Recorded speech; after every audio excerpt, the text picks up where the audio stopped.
এতিয়া মই প্ৰায় 20 মিনিটমান আকৌ লৰাই থাকিম।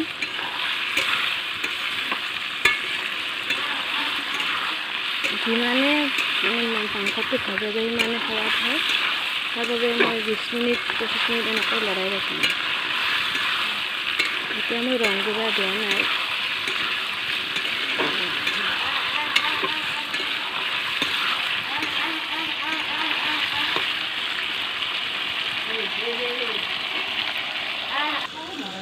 এতিয়া মই ইয়াত ৰং গুড়া এড কৰিছোঁ। এতিয়া অকণমান ভাজি ল'ম।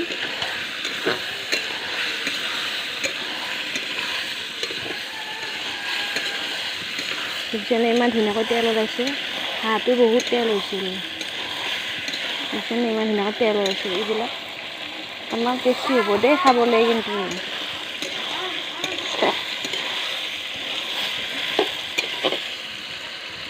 আচলতে হাঁহ মাংস যিমানে লাৰি থকা যায় সিমানে টেষ্টি হয়।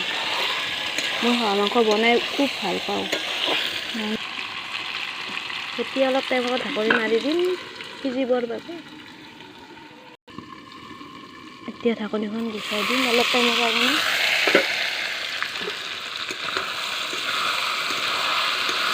কালাৰ ধুনীয়া হৈছে ন?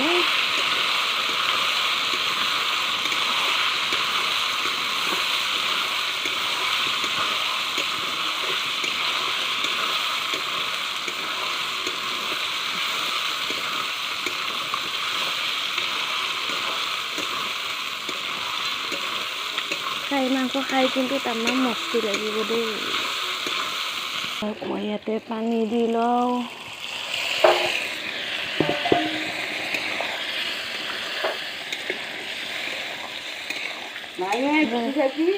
এতিয়া অলপ টাইম ঢাকনিখন দি সিজিব দিম।